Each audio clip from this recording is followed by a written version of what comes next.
মা হওয়া মুখের কথা নয়, মা যে হয়েছে সেই কিন্তু জানে যে মা কত বড় মনের মানুষ হয়। আমাদের কিন্তু পাশের বাড়িতেই অনুষ্ঠান আছে, তার জন্য কিন্তু যেদিন নিমন্ত্রণ করতে আসছিল সেই দিনই আমার কাছে ফুল চেয়েছে। তার জন্য কিন্তু এখন চান ঠান করে ফুল টুল পেরে নিলাম, পেরে নিয়ে আগে সাজিয়ে রাখলাম, পুজোটা করি আগে, তারপর কিন্তু ফুলগুলোকেই দিয়ে আসবো। পুজো দেওয়া কমপ্লিট হয়ে গেছে। আজকে কিন্তু পুজো দেওয়াটা তোমাদের সঙ্গে শেয়ার করিনি, আজকে কিন্তু ভীষণ তাড়াহুড়োর মধ্যে আর কি আছি, তার জন্য কিন্তু আর পুজো দেওয়াটা তোমাদেরকে সেভাবে শেয়ার করতে পারিনি। আজকে কিন্তু অনেকগুলো জবা দিয়ে পুজো করেছি। Hello everyone, good morning. কেমন আছো তোমরা সবাই? আশা করি তোমরা সকলে ভালো আছো, সুস্থ আছো। আমিও কিন্তু অনেক ভালো আছি। কোচবিহারের এই ছোট্ট একটা গ্রাম থেকে আমি শম্পা তোমাদেরকে স্বাগত জানিয়ে আজকে আরও একটা ভিডিও শুরু করতে চলেছি। আশা করি ভিডিওটা অনেক ভালো লাগবে আর সম্পূর্ণ ভিডিও দেখার অনুরোধ রইল। আজকে কিন্তু রান্নাটা একবারই সকালবেলায় সেরে নেব, তার জন্য কিন্তু মশলা টশলা সবই করে নিয়েছি। আর আজকে কিন্তু রান্না করব হলো সকালবেলা সোয়াবিন, আর ফ্রিজে মাছ রাখা আছে, কিছুক্ষণ পর কিন্তু মাছের ঝোলও করব। আমার মনে তো আমি রান্না করছি, কিন্তু আমার বাপের বাড়িতে যে আমার মা যে এত শরীর খারাপ আমি কিন্তু একদমই জানতাম না। পরে তোমাদের দাদাভাইকে ফোন করলাম, তোমাদের দাদাভাই বললো যে ঠিক আছে যাও, তাহলে 2টার মধ্যেই তুমি বাড়িতে এসো। তাই বলি, মারা যদি মেয়েদের কিছু হয় তাহলে মারা কত সময় দিয়ে দিন রাত পরিশ্রম করে থাকতে পারে, আর আমাদের যখন বিয়ে হয়ে যায় তখন কিন্তু আমরা একটা দিনও কিন্তু মাদেরকে সময় দিতে পারি না। ফ্রিজ থেকে কিন্তু মাছও বের করে নিলাম, নিয়ে কিন্তু তাড়াহুড়ো করে রান্না করছি। সকালেই যা এই তরকারি খাওয়া হয়েছিল, তাছাড়া কিন্তু আর সারাদিন কিন্তু আর আমরা কেউই ভাত খেতে পারিনি। আমার মায়ের না অপারেশন করেছিল, গোল্ড ব্লাডে পাথর হয়েছে, প্রায় 1 বছর হয়ে গেছে। এই 1 বছরের মধ্যে যে আমার মা কতবার অসুস্থ হয়েছে তোমাদেরকে কি বলবো। পেটে যখন পাথর হয়েছিল, তারপর যখন অপারেশন করা হলো, তারপর থেকে যে মায়ের এত গড় হজমের সমস্যা হয়েছিল, একটা বছর থেকে মা যে কত পায়খানা করছে তোমাদেরকে কি বলবো। আমি তো তাই ভাবি, যদি মানুষ পেটের ব্যথা, পাথরের যন্ত্রণায় যদি পেটের ব্যথায় আর কি কষ্ট করে, তবুও হয়তো সহ্য করা যায়, কমে, আবার ওষুধ খেলে হয়তো কমতে পারে, কিন্তু এই যন্ত্রণা কিন্তু একদমই সহ্য করা যায় না।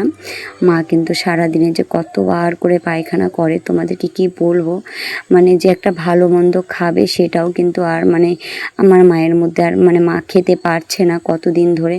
আমার মায়ের কিন্তু ভীষণ একদম অসুবিধা হয়ে গেছে। কোচবিহারে কিন্তু অনেক বড় বড় ডাক্তার দেখিয়েছে, একদমই ভালো করতে পারছে না।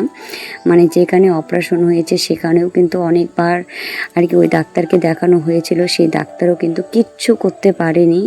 এভাবেই কিন্তু আমার মা চলছে। আমার মায়ের কিন্তু এখন পরিস্থিতি ভীষণ খারাপ। হয়তো যদি আমার মার যদি এই অসুখটা আর কি যদি 1 বছরের মধ্যে না কমতে পারে, মা কিন্তু হয়তো এমন পরিস্থিতি হয়ে গেছে না, মা হয়তো আর কি আমাদের মাঝে নাও থাকতে পারে, এতটাই আর কি খারাপ পরিস্থিতি হয়েছে। জানি না ভগবান মুখ তুলে তাকাবে কি না। আমার মা সুস্থ থাকুক, ভালো থাকুক। দেখো, মায়ের মতো কিন্তু এই পৃথিবীতে কেউ হয় না। 2020 সালে আমার এত বড় আর কি অসুখ হয়েছিল, তোমাদেরকে কি বলবো। আমাকে নিয়ে কিন্তু অনেক জায়গায় দৌড়াদৌড়ি করেছে তোমাদের দাদাভাই বলো, বৌদ্ধর বাড়ি বলো, তারপর কোচবিহারে, শিলিগুড়ি, মোহিতনগর, অনেক জায়গায়, মাথা ভাঙা, অনেক জায়গায় দৌড়াদৌড়ি করেছিল। আমার যে মাথার মধ্যে মাইগ্রেনের ব্যথাটা এতটাই বেশি হয়ে গেছিলো, প্রত্যেক দিন এত যন্ত্রণা করেছিল, আমি কিন্তু একদম সহ্য করতে পারিনি। তারপর কিন্তু লাস্ট অবধি তোমাদের দাদাভাই আমাকে ব্যাঙ্গালোর অবধিও নিয়ে গেছিলো। ততদিন অবধি কিন্তু আমার মা আমার সমস্তটাই আর কি দেখেছে, একদম যত্ন করেছে, একদম জামা কাপড় কেচে দেওয়া অবধি থেকে সম্পূর্ণটাই কিন্তু আমার মা করেছিল। এমনও সময় গেছে আমার মার প্রচণ্ড জ্বর, মায়ের মুখে ঘা হয়েছে, মুখ ফুলে গেছে, খেতে পারেনি, তবুও কিন্তু আমি যতদিন হাসপাতালে ভর্তি ছিলাম আমার মাও কিন্তু আমার সঙ্গে ততদিনই ছিল। বলতে গেলে আমার জীবনে যে এত বড় বড় বিপদ আর কি এসেছিল, শুধু আমার মাকে ছাড়া কিন্তু আমি কাউকে পাশে পাইনি। আমার শ্বশুর বলো, শাশুড়ি বলো, আমি কাউকে পাশে পাইনি, শুধু আমার মাকেই পাশে পেয়েছি আর আমার হাজব্যান্ডকে, তাছাড়া কিন্তু আমি কাউকে পাশে পাইনি। আমার মেয়ে যখন আর কি হয়েছে, আমার মেয়েরও কিন্তু ভীষণ আর কি শরীর খারাপ হয়েছিল। আমার মেয়ে তো একদম নার্সরুমে, হাসপাতালে, অনেক জায়গায় ভর্তি ছিল। এমনও দিন গেছে আমার মেয়েকে আজকে কোচবিহার থেকে আর কি ডাক্তার দেখিয়ে নিয়ে আসলাম, তারপর কালকে আবারও কোচবিহারে যেতে হয়েছিল। এতটাও আমার মেয়ের আর কি শ্বাসকষ্ট হয়েছিল।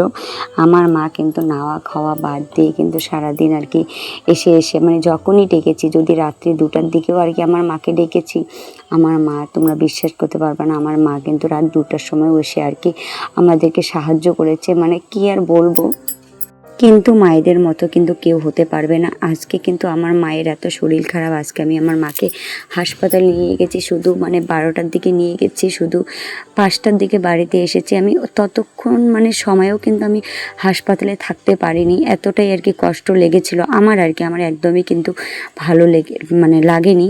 আর আমার মা আমার জন্য দিন রাত পরিশ্রম, মানে দিন রাত এত কষ্ট করে থেকেছিল। তাই বলি মায়ের মতো কিন্তু মেয়েরা কখনো হতে পারবে না।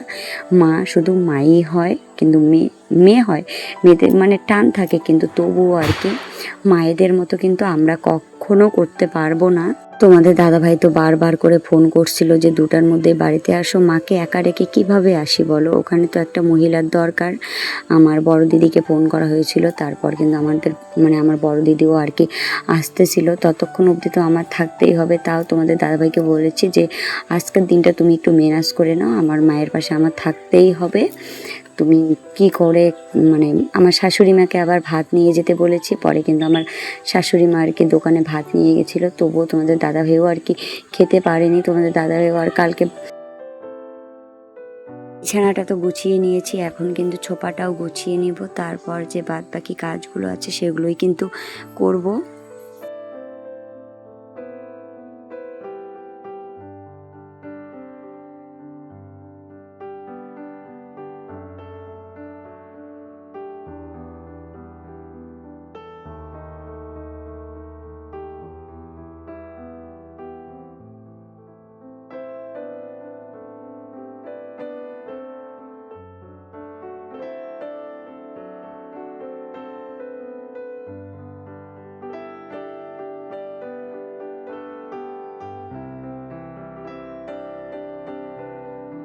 সকালবেলা কিন্তু একদম বাড়িতে আর ভাত খেতে পারিনি, যখন আর কি শুনেছিলাম মায়ের এত অসুস্থ। তারপর কিন্তু তাড়াহুড়ো করে ভাই এসেছিলো, ভাই এসে আমাকে নিয়ে এসেছে বাড়িতে। এসে তো দেখি মা একদম পেটের ব্যথায় যন্ত্রণায় আর কি কান্নাকাটি আর কি করছে। তারপর তো অমনি আর কি মাকে নিয়ে হাসপাতালে গিয়েছিলাম। তারপর মানে নিশিগঞ্জে নিয়ে গিয়ে মাকে একটু খাইয়েছিলাম, টিফিন করিয়েছিলাম, তারপরে কিন্তু ভর্তি করানো হয়েছে। আর মা কিন্তু এখন একটু চোখ বন্ধ করে এসে মানে আসছে। এখানে এসেও কিন্তু অনেকবার পায়খানা করছে, তোমরা বিশ্বাস করতে পারবে না। মায়ের দিনে সারাদিনের নাই করে 30-40 বার করে পায়খানা করে। এত অসুবিধা, তোমাদেরকে কি বলবো, আমার ভীষণ মানে ভয়েসটা দিচ্ছি না, আমার কিন্তু ভীষণ কষ্ট হচ্ছে। মানে কি আর বলবো, জানি না ভগবান আমার মাকে ভালো করে দিবে কি না। মানে কি বলি বলো তো, ডাক্তাররা কি জানে বলো। আজকে একটা পেশেন্টকে অপারেশন করার পরেও যদি একটা পেশেন্টের এত সমস্যা হয়, তাহলে অপারেশন করে কি হবে। মানুষ তো এমনিতেও যদি অসুখের যন্ত্রণা সহ্য করতে আর কি পারে না, দেখেই তো অপারেশন করানো হয়। কিন্তু অপারেশন করার পরেও যে এত সমস্যা, তোমাদেরকে কি বলবো। তোমরা যদি কেউ জানো যে অপারেশন করার পর যদি কারো আর কি পেটের সমস্যা হয়, যদি কিভাবে ভালো হয়, অবশ্যই আমাকে একটু কমেন্ট করে জানিও, তাহলে আমার মায়ের অনেকটা উপকার হয়ে যাবে। আর এখন কিন্তু বিকাল হয়ে গেছে, সন্ধ্যার আগে আগে আমি কিন্তু বাড়িতে আসছি। আর মেয়ের জন্য কিন্তু ড্রাগন ফল এনেছি। তাই বলি, আমিও তো মা, আমার মেয়ের কিন্তু হাসি মুখটা দেখতে আমার ভীষণ ভালো লাগে। তার জন্য কিন্তু মেয়ের জন্য ড্রাগন এনেছি, মেয়ে তো ভীষণ খুশি। তারপর ওই যে পাশের বাড়ির যে কাকিমার বাড়িতে অনুষ্ঠান, তারপর কিন্তু মেয়ে তো সারাদিন একদম মন খারাপ করে বসেছিল আমাকে ছাড়া। পরে কিন্তু মেয়েকে নিয়ে একদম পাশের বাড়ির কাকিমার বাড়িতে যাচ্ছি। তাহলে চলো বন্ধুরা, ভিডিওটা এ পর্যন্তই থাকুক।